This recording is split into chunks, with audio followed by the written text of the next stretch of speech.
Haji adalah ibadah yang sangat mulia.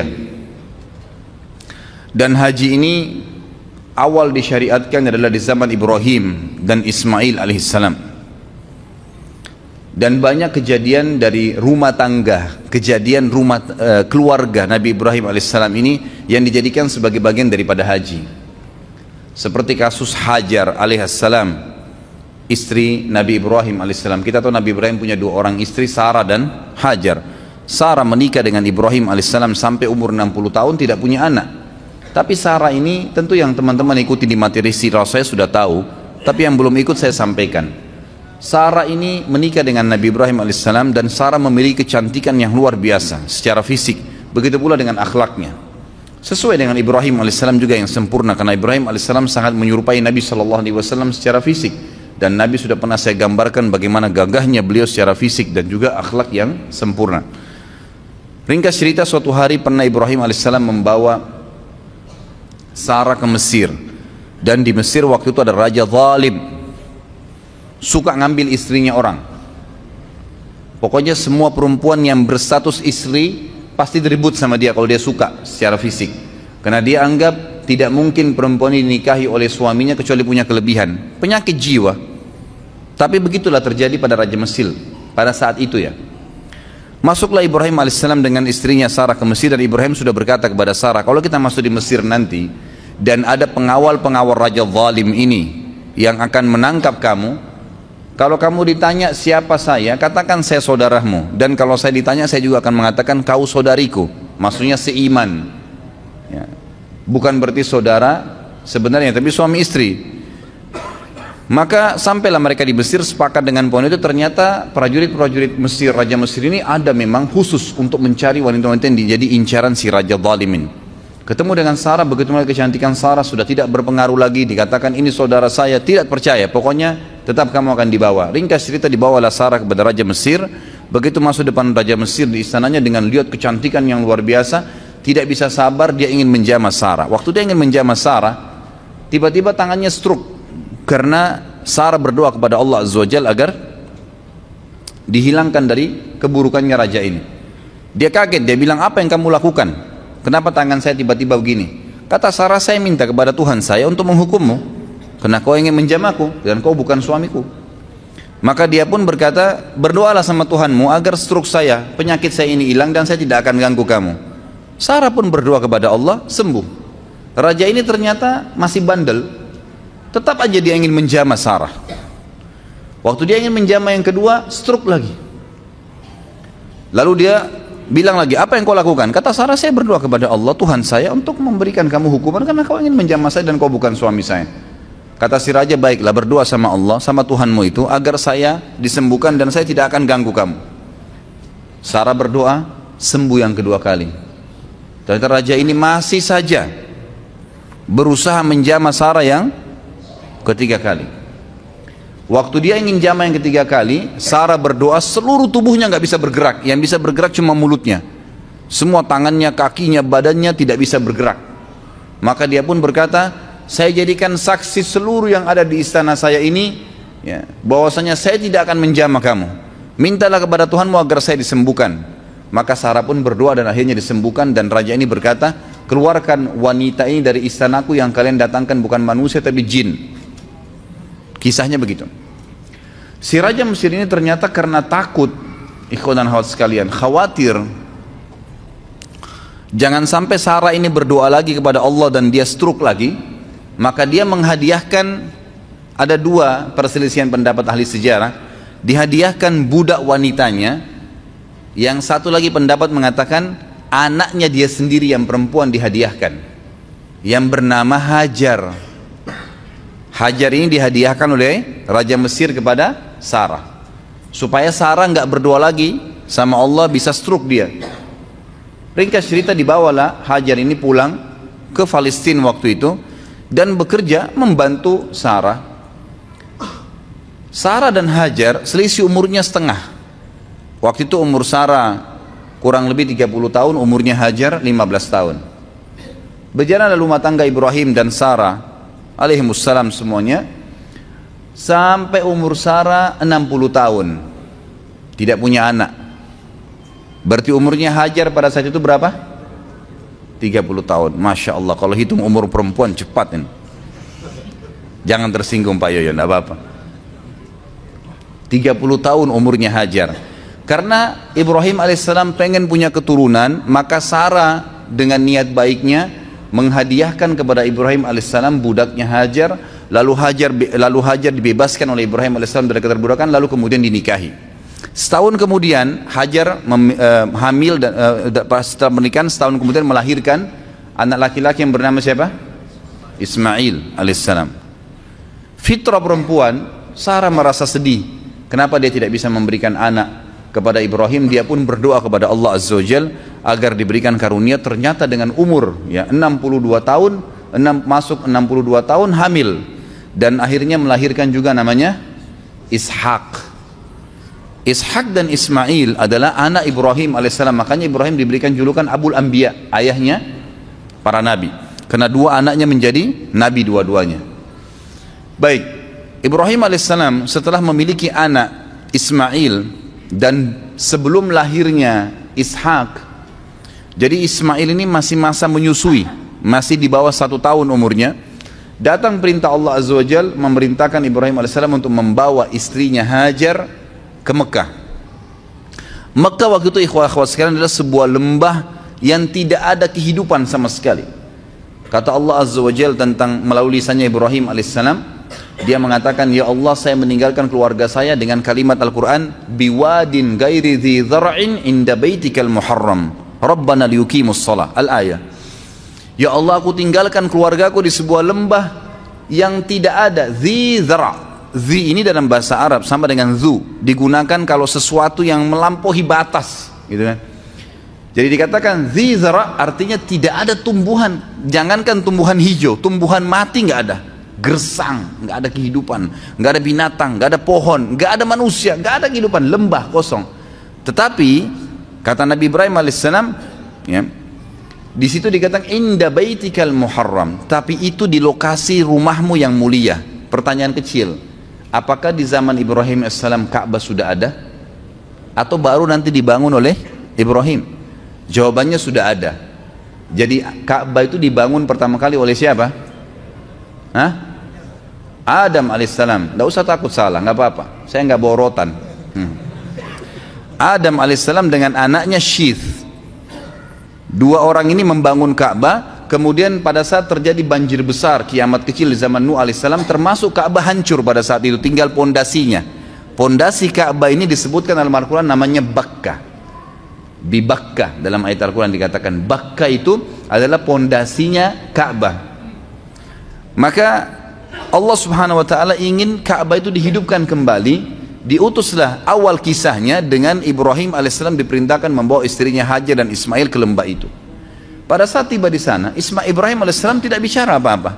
Tiba di lembah tersebut, gersang, lalu dia bilang sama Hajar, turunlah wahai istriku, bawa Ismail bersamamu dan saya akan tinggalkan kamu di lembah ini. Hajar bingung, nggak ada instruksi, nggak ada informasi, nggak ada bekal yang cukup. Cuma begitu saja. Ibrahim alaihissalam tiba-tiba balikkan kuda untanya menuju ke arah Palestina, mau pulang. Diikuti oleh Hajar, wahai Ibrahim, apakah engkau meninggalkan kami di sebuah lembah, tidak ada manusia, nggak ada pohon, nggak ada hewan, nggak ada kehidupan, panas, gersang begini, bekal air cuma 1 kendi air. Ibrahim alaihissalam cuma bisa netesin air mata, tetap jalan. Diikuti lagi, ya Ibrahim, apakah kau tinggalkan kami di lembah, tidak ada kehidupan, nggak ada manusia, nggak ada batu, nggak ada air, nggak ada pohon, nggak ada hewan. Ibrahim alaihissalam tetap jalan menangis. Yang ketiga kali Hajar bilang lagi, wahai Ibrahim, apakah kau tega membiarkan kami begini dan seterusnya. Tetap saja Ibrahim alaihissalam jalan. Maka Hajar akhirnya Allah SWT berikan ilham dalam hatinya dan bertanya begini, Allahu amaraka bihada, apakah Allah yang perintahkan kamu seperti ini? Maka Ibrahim alaihissalam tidak nyaut apa-apa, cuma nganggungin kepala. Iya, artinya ini memang diperintahkan oleh Allah. Maka jawaban Hajar dengan sangat jelas. Dan perhatikan ya, seseorang kalau sudah datang perintah Allah Azza wa Jalla dan dia terima, perhatikan nanti apa efeknya, apa yang Allah kasih pada saat datang sebuah ilmu, dalil, wahyu, Al-Quran dan Sunnah lalu diamalkan. Perhatikan apa yang Allah kasih nanti, dari banyak sekali pahala yang dia akan panen. Maka dia mengatakan, idzan la yudayyi'ana, kalau begitu tidak mungkin Allah itu membiarkan kami mati. Udah pergi aja Ibrahim, nggak apa-apa.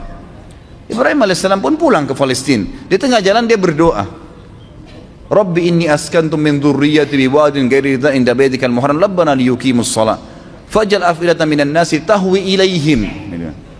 Jadi dikatakan di sini, ya Allah, aku telah meninggalkan keluargaku di sebuah lembah, tidak ada kehidupan, tidak ada pohon, tidak ada air, tidak ada manusia, tidak ada hewan.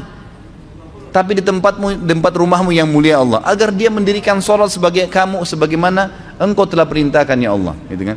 Maka tolong utuslah kepada mereka orang-orang yang bisa tinggal mendampingi mereka. Karena perintah Allah kepada Ibrahim alaihissalam, tinggalkan istrimu di sana Hajar sama Ismail, pulang ke Palestina, nggak ada tugasmu tinggal di Mekah. Maka dia berdoa seperti itu. Kita kembali ke Hajar alaihissalam. Hajar waktu itu merasa prihatin setelah Ibrahim alaihissalam sudah tidak kelihatan lagi di jauh padang pasir sana. Teriknya matahari di siang hari luar biasa panas, air yang diminum tinggal sedikit. Ismail juga butuh minuman. Hajar merasa sebelum malam tiba kesempatan coba cari sesuatu di situ, ada kehidupan, ada pohon, ada manusia kah, ada kemah kah, manusia hidup di mana kelihatan. Yang paling dekat dengan Hajar waktu itu ada dua bukit namanya Safa dan Marwa. Maka dia pun alaihissalam Hajar naik ke atas bukit Safa. Kita tahu kalau panas matahari yang sangat terik, ada fata morgana, ada kesannya kayak kelihatan air, padahal sebenarnya tidak, karena pantulan dari cahaya matahari. Dia naik di Safa, dia lihat ke gunung Marwah, ada air di sana. Maka yang terjadi, Hajar alaihissalam turun dari Safa, di tengah-tengah lembah dia berlari, persiapan untuk naik ke gunung Marwah. Naik di Marwah, dia lihat kiri kanan gak ada air. Dia lihat ke arah Safa, ada air di sana. Diulangin lagi sama dia. Turun dari Marwah, di tengah-tengah lembah lari lagi, kemudian naik di Safa. Terjadi sama. Sampai 7 kali dia bolak-balik. Dari Safa ke Marwah, Marwah ke Safa, terus begitu sampai 7 kali. Terakhir di Marwah, dia lihat, oh berarti tidak ada ini, gak ada air. Lalu dia kembali ke anaknya Ismail. Waktu dia kembali ke Ismail alaihissalam, dia kaget. Ternyata di bawah kakinya Ismail ada mata air. Ada khilaf di antara ulama tentang dari mana mata air itu. Ada yang mengatakan dari pijakan kaki untanya Ibrahim alaihissalam, tapi riwayat ini lemah. Ada yang mengatakan memang dari sentakan kaki Ismail waktu lagi menangis, itu juga lemah. Tapi ahli sejarah ada yang pakai. Yang paling kuat adalah Allah SWT mengirim Jibril dan mengepakkan sayapnya, lalu keluarlah mata air tersebut. Pada saat Hajar tiba, lihat air. Bayangkan kalau kita di posisi ibu kita ini, panas, gerah, ketakutan, gak ada keluarga, takut mati, gak ada air. Lalu lihat mata air, apa yang terjadi kira-kira?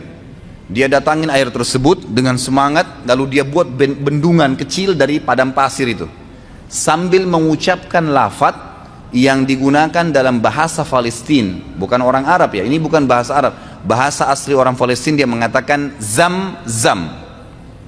Artinya apa? Berkumpullah, berkumpullah gitu. Jadi makna zam-zam itu sebenarnya, ini rahasianya gitu kan.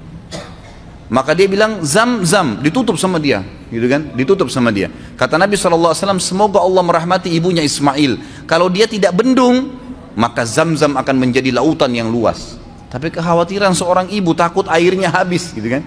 Tapi kalau dia biarin, udah jelas berkah dari Allah, jadi lautan yang luas. Bayangkan sekarang miliaran orang yang minum gak habis-habis gitu. Baik, akhirnya pada saat itu kejadian terjadi di jazirah Arab yang lain. Di tepatnya di negeri Yaman, ada bendungan namanya Bendungan Ma'rib. Bendungan Ma'rib terkenal sekali negeri Yaman. Surah Saba menjelaskan masalah itu. Karena mereka kufur terhadap nikmat Allah, bendungan itu Allah hancurin, sehingga akhirnya di sisi barat dan timurnya negeri Sabak dulu ini penuh dengan, semua di sisi baratnya pohon buah-buahan, semuanya jenis buah-buahan ada. Di sebelah timurnya semua jenis sayuran ada, kaya raya mereka. Tapi karena mereka kufur, Allah hancurkan bendungannya, lalu Allah ganti dengan pohon-pohon yang berduri gitu kan. Ringkas cerita, keluarlah suku-suku Arab dari Yaman pada saat itu. Dan waktu itu tidak ada suku Arab kecuali di Yaman. Mereka keluar menuju ke negeri Syam. Kalau saya ibaratkan buku ini Jazirah Arab, maka di bawah ini daerah selatannya Jazirah Arab. Indonesia ada di bawah Jazirah Arab, di selatan. Di atas ini utaranya Jazirah Arab. Di utara Jazirah Arab itu ada negeri Syam, Palestina, Syria, Lebanon, dan Yordania. Di atasnya lagi ada Turki. Di atasnya lagi ada Eropa sampai ke Amerika sana. Di sisi baratnya, ya, itu ada Rusia, ada Irak, ada Iran, Afghanistan dan seterusnya. Sisi timurnya ada Mesir, Afrika dan seterusnya. Selatannya ada Yaman dan Asia Tenggara. Nah, Yaman ini kebetulan ada di Jazirah Arab bagian selatan, di bawah. Jadi mereka mau menuju ke negeri Syam. Di tengah-tengah jalan itu ada kota Mekah di tengah-tengahnya, tengah-tengah Jazirah Arab. Mereka lewatinlah Jazirah Arab itu menuju ke negeri Syam, karena negeri Syam ini subur. Mereka mau pindah ke sana gitu. Ternyata lewat di dekat lembah Mekah, mereka temukan di atas lembah Mekah itu ada banyak burung berputar-putar gitu kan. Nah ini kalau insya Allah enggak, kalau antum kesesat di padang pasir, kehabisan air, tanda-tanda ada air situ kalau ada burung yang buat lingkaran. Itu umumnya disebutkan dalam buku-buku sejarah.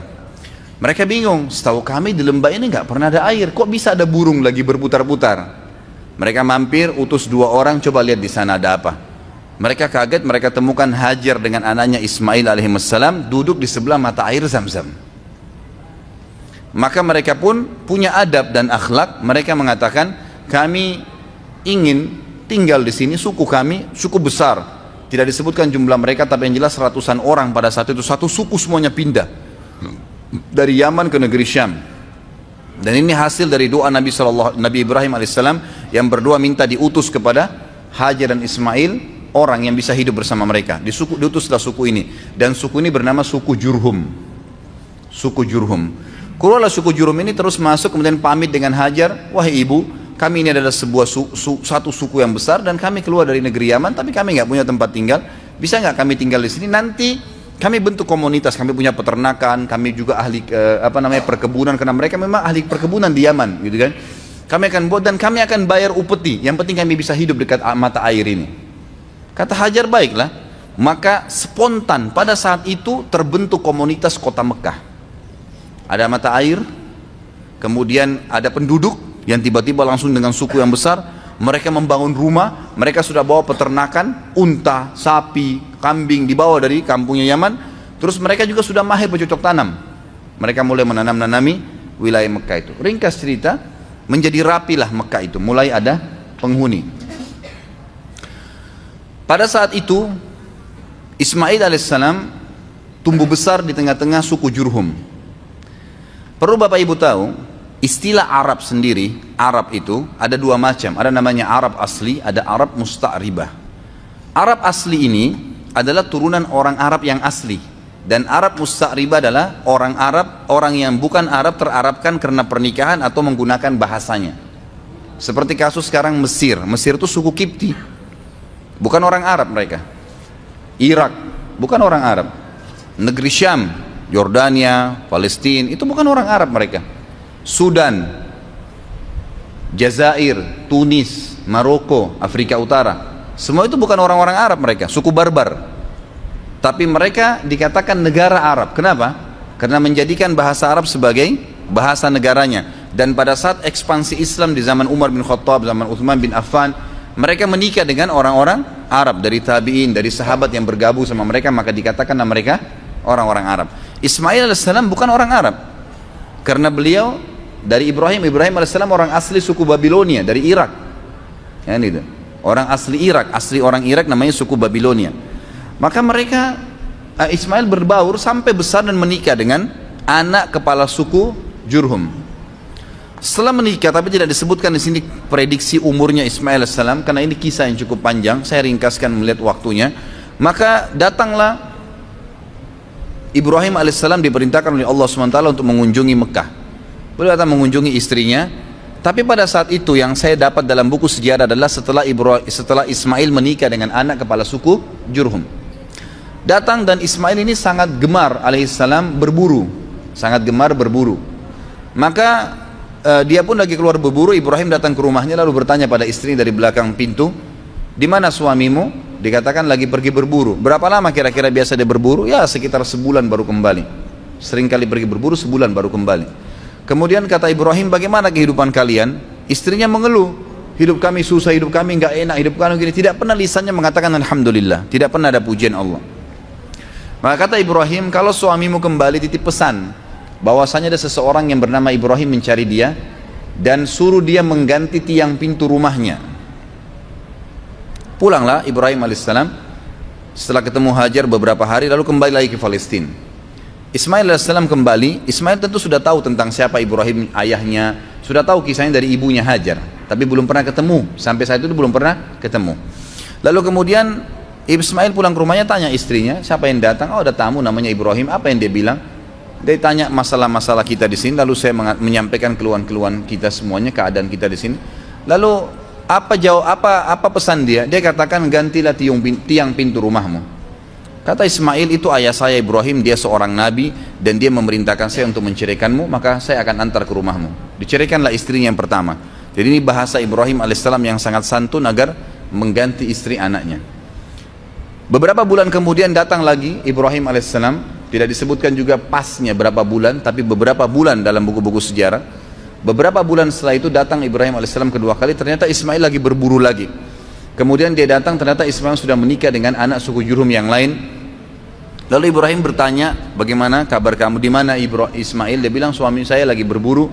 Bagaimana kehidupan kalian? Istri yang kedua ini semuanya pujian kepada Allah. Alhamdulillah hidup kami cukup, alhamdulillah kami bahagia, alhamdulillah begini, selalu muji Allah.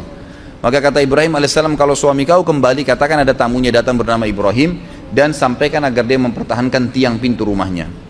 Maka Ibrahim alaihissalam pun tidak pulang ke Palestina, tinggal sama istrinya sampai anaknya Ismail pulang. Lalu bertemulah mereka. Tentu pada saat Ismail pulang ke rumahnya dulu, dia belum ke rumah ibunya. Lalu dia tanya istrinya, siapa yang datang? Dia katakan ada satu orang nama Ibrahim. Apa pesannya? Dia suruh pertahankan tiang pintu rumahnya. Tiang pintu rumahmu. Kata Ismail, itu ayah saya Ibrahim, dia seorang nabi dan dia menyuruh saya mempertahankan rumah tangga denganmu. Ringkas cerita, Ismail ketemulah dengan Ibrahim alaihissalam. Lalu mereka berpelukan. Seterusnya, setelah itu Ibrahim alaihissalam tidak kembali ke Palestina. Ada perintah Allah azza wa jalla yang diperintahkan kepada Ismail Ibrahim alaihissalam. Baru berapa hari saja ketemu dengan anaknya Ismail, perintah yang luar biasa pada saat itu adalah disuruh Ibrahim menyembelih anaknya Ismail. Baru berapa hari ketemu anaknya sudah disuruh sembelih. Dan yang luar biasanya, perintah ini hanya datang dalam bentuk mimpi saja. Dan perlu kita tahu, para nabi-nabi kalau mimpi itu semua berita benar. Dia mimpi menyembelih anaknya. Lalu Ibrahim alaihissalam dalam surah Anbiya, dalam surah Ibrahim diceritakan, dia berkata kepada Ismail, bahwasanya saya melihat dalam mimpi saya menyembelih kamu, bagaimana pendapatmu? Inni ara fi manami anni adbahuk, fandur madza tara. Maka Ismail menjawab dengan sangat santun, sangat baik, ya abatif alma tu'mar satajiduni insyaallah minas sabirin. Wahai ayahku, lakukanlah apa yang sebenarnya kau diperintahkan dan kau akan dapat saya termasuk orang-orang yang sabar. Akhirnya Ibrahim dan Ismail AS sepakat, ayo dah kita jalani apa perintah Allah. Dua-duanya pergi sampai ke wilayah Mina. Kalau sekarang itu tepatnya lewat lempar jumroh, untuk melempar jumroh. Pada saat itu datanglah Ismail dan Ibrahim AS di 3 titik di dekat gunung Mina yang sudah diperintahkan oleh Allah dalam mimpi untuk disembelih anaknya Ismail. Dia melihat syaitan datang mencoba mengganggunya, lalu Ibrahim AS melempari 7 kerikil kecil ke arah syaitan tersebut sambil membaca Bismillahirrahmanirrahim. Di titik 1 syaitannya pergi, di titik 2 kemudian dia datang lagi, dilempar lagi, titik 3 juga begitu. Akhirnya setelah 3 kali dilempar tidak datang lagi syaitannya. Kemudian sampai di tempat sembelihan, kata Allah Subhanahu wa taala, falamma tallahu lil jabin. Pada saat Ibrahim sudah meletakkan leher anaknya, pedangnya sudah diangkat dan sudah diayunkan, dua-duanya sudah pasrah.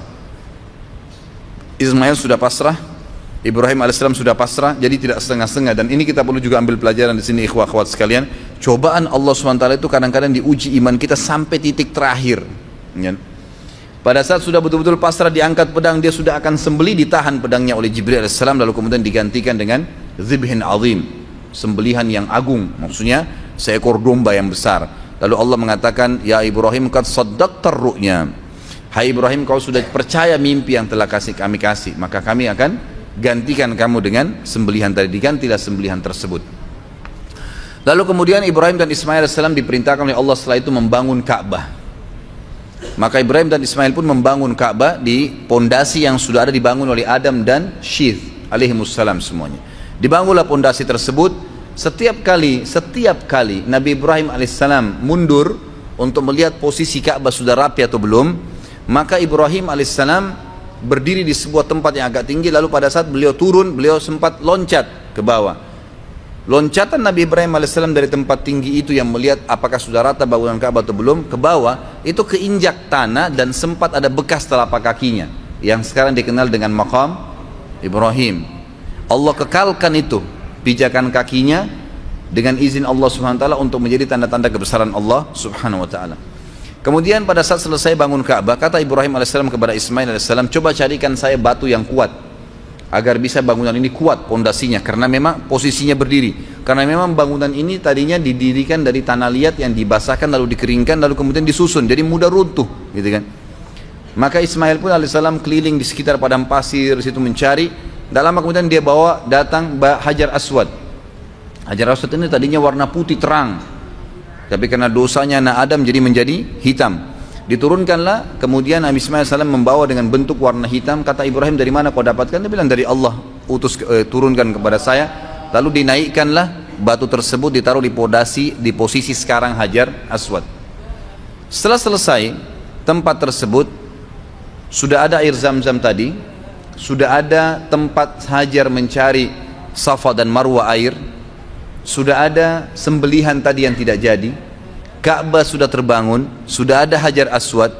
Allah Subhanahu wa taala menyempurnakan, berkata kepada Ibrahim melalui Jibril alaihissalam, perintahkan wahai Ibrahim seluruh manusia di muka bumi agar haji. Dalam riwayat sahih kata Ibrahim alaihissalam, "Wa ma yablughu sauti?" Sampai di mana suaraku ya Allah? Enggak bisa, suaraku enggak mampu nyampein ke seluruh pelosok muka bumi ini.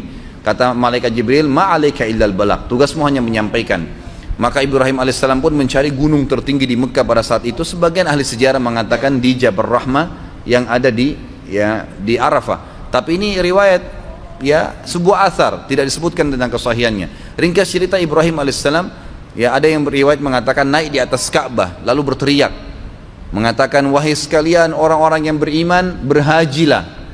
Dalam riwayat ini dikatakan suara Ibrahim alaihissalam dibawa oleh angin ke seluruh pelosok muka bumi, dan semua orang beriman dengar dan kemudian mereka datang. Bahkan Allah SWT menceritakan datang orang-orang tersebut sampai dhamir. Pakai dhamir itu artinya unta-unta yang kurus karena jauhnya mereka jalan, gitu kan. Diutus, datanglah mereka dalam ibadah haji. Lalu rangkaian semua tadi yang dilakukan Ibrahim alaihissalam dengan keluarganya menjadi rangkaian ibadah haji.